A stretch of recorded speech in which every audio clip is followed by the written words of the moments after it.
Hi అండి, welcome to my channel. ఈరోజైతే మనం చేపల పులుసు ఎంతో ఈజీగా ఎక్కువ రుచితో ఎలా చేసుకోవాలో చూసేద్దాం. ఫస్ట్ అయితే మనం తీసుకున్న చేపల్ని నీట్గా కడిగేసి ఆ చేపలకు సరిపడా అంటే రుచికి సరిపడా ఉప్పు, పసుపు, కారము, అల్లం వెల్లుల్లి పేస్ట్ బాగా వేసేసి ఇట్లా చేప ముక్కలకి బాగా పట్టేటట్టు బాగా కలిపేసుకోవాలి. ఈ చేపల పులుసు అనేది చాలా ఈజీ అండి. రుచి అయితే తినే కొద్ది ఇంకా తినాలనిపిస్తుంది అనమాట. అమ్మమ్మ లాంటి చేపలు అంటే అమ్మల లాంటి అంటే ఆ కాలంలో చేసిన చేపల పులుసు నేను ఈరోజు మీకు చేసి చూపిస్తున్నాను. ఒక్కసారి ట్రై చేశారంటే రుచి అదిరిపోద్ది. మామిడికాయ, దానికి కావాల్సింది పులుసులోకి టమాటాలు, ఎర్రగడ్డ, పచ్చిమిర్చి, కరివేపాకు, కొత్తిమీర. ఇట్లా మీరు అమ్మమ్మ లాంటి చేపల పులుసు ఒక్కసారి ట్రై చేశారంటే మళ్ళీ మళ్ళీ ఎప్పుడు చేపలు తెచ్చుకున్నా ఈ విధంగానే పులుసు చేసుకొని తినాలని అంత రుచిగా అనిపిస్తుంది అనమాట. నీ మాటలు కాదండో, ఈ ఒకసారి ట్రై చేసి చూస్తే మీకే అర్థమైపోద్ది ఈ చేపల పులుసు ఎంత రుచిగా ఉంటుందో. అట్లా మనం మొత్తం కలిపి పెట్టేసుకున్న చేపల్లోకి నేనైతే 100 గ్రాముల చింతపండు తీసుకున్నానండి. అంటే చేపల పులుసు కొంచెం ఎక్కువగా బాగుంటుంది అనమాట. చేపల పులుసు మాగే కొద్ది అంటే ఈరోజు చేసుకున్న చేపల పులుసు రేపటికి ఇంకా రుచిగా ఉంటుంది. మేము నెక్స్ట్ రోజు కూడా పులుసు మటుకు ఖచ్చితంగా తింటామండి. అందుకనే నేనైతే 100 గ్రాముల చింతపండు నానబెట్టాను. ఆ చింతపండు గుజ్జంతా ఇట్లా ఈ విధంగా మొత్తం తీసేసుకోవాలి. మొత్తం చింతపండు రసం అంతా ఇట్లా ఈ విధంగా తీసేసుకొని మనం తీసుకున్న 4 టమాటాలు ఇట్లా కట్ చేసేసుకొని అంటే లోపల ఏమన్నా పుచ్చిగిచ్చి ఉందేమో చూసుకొని నీట్గా టమాటాలు కడిగేసుకొని ఇలా కట్ చేసేసి ఆ టమాటాలు కూడా వేసి ఇందులోనే ఇట్లా జ్యూస్ లాగా మొత్తం రసం పిండేసుకోవాలి. ఇట్లా మొత్తం దీంట్లో టమాటా మొత్తం రసం అంతా పిండేసుకొని మనం అయితే పిప్పంతా పక్కకు తీసి పెట్టేసుకుందాం. మనం తీసుకున్న 4 ఎర్రగడ్డలు ఉన్నాయి కదండి, అవంతా నీట్గా పైన పొట్టంతా తీసేసి దాన్ని అయితే 2 సగాలుగా చేసేసుకుందాం. మనం ఇప్పుడు ఎర్రగడ్డ ముక్కల్ని కట్ చేసేసి ఇట్లా మిక్సీకి వేసేసుకోవాలండి. అవి కూడా కట్ చేసి పక్కన పెట్టుకుందాం. మిక్సీకి వేయలేదు, ఇంకా వేసేద్దాం. ఇప్పుడైతే మనం ఈ టమాటా అంతా బాగా మెత్తగా ఈ దాంట్లో ఉండే రసం అంతా వచ్చేసేయాలన్నమాట.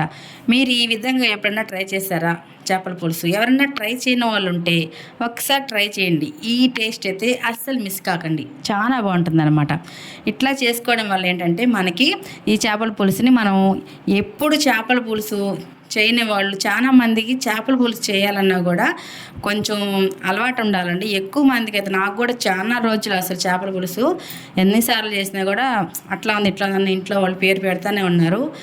ఇట్లా నేను ట్రై చేస్తున్నప్పటి నుంచి లొట్టలు వేసుకొని తినడమే తప్ప ఇట్లా ఉంది అన్న మాట, బాగాలేదన్న మాట కూడా ఒక్కళ్ళ నోట్లోంచి కూడా రావట్లేదండి. అంత బాగుంది కాబట్టి నేను ఎప్పుడు ఇట్లా ట్రై చేస్తున్నాను, చాలా బాగా వస్తుంది. ఎప్పుడు ట్రై చేయని వాళ్ళు కూడా, ఎప్పుడు చేతకాని వాళ్ళు చేపల పులుసు అసలు చేయలేదు మేము ఫస్ట్ టైం చేస్తానని వాళ్ళు కూడా ఎంత ఈజీగా అయితే చేపల పులుసు ఇట్లా రెడీ చేసేసుకోవచ్చు. ఇప్పుడైతే మనము చేపల పులుసులో టమాటాలు, చింతపండు మొత్తం అదంతా వేస్ట్ అంతా తీసేసి పక్కన పెట్టేసుకున్నాం కదా. ఇప్పుడు ఎర్రగడ్డ పేస్ట్ లాగా అంటే మరీ పేస్ట్ లాగా కాకుండా కొంచెం బరగ్గా ఇట్లా వేసేసుకుందాం. ఇట్లా ఎర్రగడ్డ మిక్సీకి వేసేసి మనం పచ్చిమిర్చి 5-6 తీసుకున్నాం కదండి, అవి 2 చిలుకలుగా కట్ చేసేసుకొని ఈ చేపల్లో ఇట్లా కలిపేసుకుందాం. ఈ ఎర్రగడ్డ పేస్టు, పచ్చిమిర్చి ఇట్లా మొత్తం కలిసేటట్టు కలిపేసుకుందాం. ఈ చేపల పులుసు అనేది చాలా ఈజీ అండి. అసలు మనము ఫస్ట్ చేయాల్సింది ఏంటంటే ఆ చింతపండు పులుసు, టమాటాలు 2 కలిపి పులుసు తీసి పక్కన పెట్టేసుకోవడం. ఇట్లా ఎర్రగడ్డ, పచ్చిమిర్చి ఇవి మనం మసాలా అల్లం వెల్లుల్లి పేస్ట్ వేసి ఉప్పు, కారం అట్లా వేసి కలిపేస్తాం కదండి, వాటిల్లో పోసేసుకోవడం అనమాట. చూసారు కదా, ఇట్లా మొత్తం కలిపి పెట్టేసుకొని ఈ చేపల్లోకి మొత్తం మనం దీంట్లో అయితే ఇంక మొత్తం కలిపేసినట్టు ఏమి మనకి ఉప్పు కొంచెం చూసుకొని చాలకపోతే కొంచెం ఉప్పు వేసుకోవడమే. కానీ మనం వేసిన కారము అంతా ఉప్పు మొత్తం కరెక్ట్గా వేసేసుకున్నాం, తక్కువైతే ఉప్పు కొంచెం వేసుకుందాం.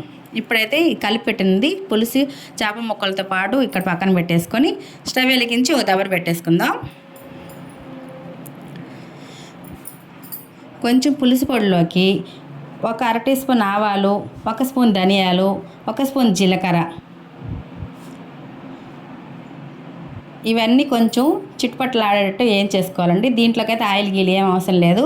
మామూలుగా ఇట్లా వేడిగా ఇట్లా దబరైనాక 1 సెకండ్ అట్లా వేయించేసి పక్కకు తీసి పెట్టుకొని చల్లారాక మిక్సీకి వేసేసుకోవడమేనండి. ఇది పులుసుల పొడి అనమాట. చేపల పులుసు కంపల్సరీగా వాడతాం మేము. ఇది చాలా బాగుంటుందండి. చేపల పులుసు అనే కాదు, మీరు గుడ్డు పులుసు చేసుకున్నా కూడా ఈ పొడి వేసుకుంటే రుచి అనేది ఇంకా సూపర్గా ఉంటుందన్నమాట.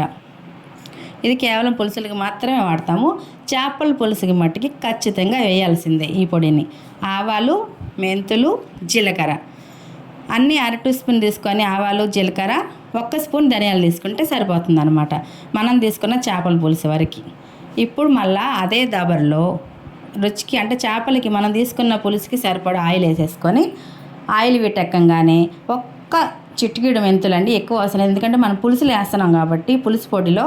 ఇప్పుడు దీంట్లో అయితే ఒక చిటికెడు మెంతులు, ఒక 1/2 టీ స్పూన్ ఆవాలు, 1 టీ స్పూన్ జీలకర్ర వేసేస్తామేనండి. ఇంతేనండి. ఇంకా పులుసులకైతే మనం ఇంతకన్నా ఎక్కువ తాలింపులు దీంట్లో చేపల పులుసుకి అయితే ఎక్కువ వేయం మేము. ఇట్లా ఇవి వేగాక కొంచెం జీలకర్ర కూడా వేసేసుకున్నాక కొంచెం వేగిపోయాక మనం అయితే కరివేపాకు వేసేసుకుందాం. చేపల పులుసులో కరివేపాకు వేసుకుంటే చాలా బాగుంటుంది అనమాట. కరివేపాకు కూడా ఇట్లా వేగిపోయాక ఈ పులుసు తాలింపు పెట్టేసుకోవడమే. ఇట్లా చేపల పులుసు కోపు పెట్టుకొని ఇప్పుడు దీన్ని అయితే మంట మీడియంలో పెట్టుకొని కొంచెం చిక్కబడే వరకు అంటే ఆయిల్ పైకి తేలే వరకు మరగపెట్టుకోవడమేనండి పులుసు. అంతేనండి. ఇంత ఈజీగా చూడండి చేపల పులుసు. పులుసు అయితే ఈజీగా అయిపోతుంది కానీ రుచి అయితే అద్దిరిపోద్ది అనమాట. అంత బాగుంటుంది. ఎప్పుడైనా సరే ఇలా ట్రై చేయని వాళ్ళు ఎవరైనా ఉంటే ఒక్కసారి ట్రై చేసి మీరు ఈ చేపల పులుసు టేస్ట్ అయితే చూసేసేయండి. చూడండి ఇప్పుడైతే చేపల పులుసు మనకి కొంచెం మరుగుతుంది. ఇట్లా మనం పెద్ద గంట పెట్టి ఇట్లా మొత్తం తిప్పకుండా ఇట్లా పైన ఇట్లా పులుసు పొంగకుండా అట్లా అనుకుంటే సరిపోతుందండి. ముక్క అనేది చెదరకుండా ఉంటుంది అనమాట. ఈలోపు మనం ఇట్లా మన పులుసు కోసం వేయించి పెట్టుకున్నాం కదండి, ధనియాలు, మెంతులు, జీలకర్ర, ఆవాలు ఇవన్నీ మనకి చల్లగా అయిపోయినాయి కాబట్టి కొంచెం పొడి చేసేసుకుందాం. ఈ విధంగా కొంచెం ఇట్లా బరక మరీ మెత్తగా కాకపోయినా ఇట్లా వేసుకుంటే సరిపోతుంది అనమాట. మనకైతే పులుసు మరిగిపోతుందండి. చూడండి చాలా వరకు మరిగిపోయింది. ఇంకొంచెం మనకు ఆయిల్ అయితే పైకి వచ్చేస్తుంది. ఇంకొక సెకండు. ఈలోపు మనం మామిడికాయ ముక్కలు పులుసు పొడి వేసేసుకుందాం. మామిడికాయ ముక్కలు ఇంకా ఒక సెకండులో 1 నిమిషంలో అట్లా మనం పులుసు దించేస్తాం అనగా వేసుకుంటే బాగుంటుంది అనమాట. ముందుగానే వేసామంటే ఆ మామిడికాయ ముక్కలు అంతా బాగా గుజ్జు గుజ్జుగా ఉడికిపోతాయండి. అంతగా బాగుండదు. ఇట్లా వేసుకోండి. చూడండి ఆయిల్ అయితే పైకి తేలుతుంది కదా. కొంచెం ఆయిల్ పైకి తేలేటప్పుడు ఈ మామిడికాయ ముక్కలను కూడా వేసి ఒక్క ఉడకనిచ్చేసుకున్నామంటే ఎంతో గుమగుమలాడి చేపల పులుసు అయితే రెడీ అయిపోతుంది అనమాట. ఇప్పుడు మామిడికాయ కూడా ఒక ఉడికాక పులుసు పొడి వేసేసుకుందాం. ఇంతేనండి ఈ చేపల పులుసు మనకి ఎంత ఈజీగా అయిపోయింది కదా. తప్పకుండా ట్రై చేస్తారు కదా ఫ్రెండ్స్. చూసారు కదా ముక్క అయితే చూడండి అసలు చెదరలేదు. మామిడికాయ ఉడికిందో లేదని మీకు డౌట్గా ఉంటే నేను ఒకసారి మామిడికాయ ముక్క కూడా మీకు చూపించేస్తా. అంటే లాస్ట్లో వేసాం కదా ఉడికిందో లేదో అనుకుంటున్నారేమో. చూడండి ఉడికిపోయింది కదండి. ఇంతే. మనం 1 నిమిషంలో ఇంకా పులుసు దించుతా అనగా మామిడికాయ ముక్క వేస్తే ఉడికిపోతుంది అనమాట. ఈ స్టైల్లో ఒకసారి తప్పకుండా ట్రై చేసి చూసి రుచి ఎట్లా ఉందో నాకు కామెంట్ బాక్స్లో కామెంట్ పెట్టండి. ఓకేనా ఫ్రెండ్స్. చూసారు కదా ఎంత ఈజీగా చేపల పులుసు అయితే మనం రెడీ చేసేసాం. ముక్కలు ఏమాత్రం కూడా చెదరలేదండో. చూస్తున్నారు కదా. ఇదే విధంగా ట్రై చేయండి. చాలా బాగుంటుంది. ఇంట్లో వాళ్ళందరూ మీకు సూపర్గా చేసామని బిరుదులు ఇవ్వటం తప్ప ఇంకొక మాట అనేది రాదనమాట. అంత బాగుంటుంది. ఇంకా లాస్ట్లో కొత్తిమీర చల్లేసుకోవడమే. వేడి అన్నంలో అయినా సంగట్లో అయినా సరే ఈ చేపల పులుసు తగ్గేదే లేదంటదండి. రుచి అంత బాగుంటుంది. ఇంకా నేనైతే సూపర్గా పర్ఫెక్ట్గా వచ్చింది కాబట్టి చేపల పులుసు దించేస్తున్నాను. మీరైతే ఫస్ట్ మన ఛానల్ని లైక్ చేసి షేర్ చేసి అట్లనే సబ్స్క్రైబ్ కూడా చేసుకొని మీ సపోర్ట్ మాకు ఎప్పుడూ అందించాలి ఫ్రెండ్స్. ఇలాంటి వంటలు ఎన్నెన్నో మీకు చేయాలని మేము కోరుకుంటున్నాం. మీరు కూడా మేము చేయాలని కోరుకుంటే తప్పకుండా సబ్స్క్రైబ్ చేసుకోవాలని ఆశిస్తున్నాం. ఓకేనా. చూసారు కదా ఎంతో గుమగుమలాడే చేపల పులుసు రెడీ అయిపోయింది. ఇప్పుడు నేనైతే వేడి అన్నంలో కానీ సంగటి కూడా చేశానండి. చాలా బాగుంటుంది. మీరు కూడా ట్రై చేయండి. ఓకేనా ఫ్రెండ్స్. బాయ్ అండి. Thank you for watching.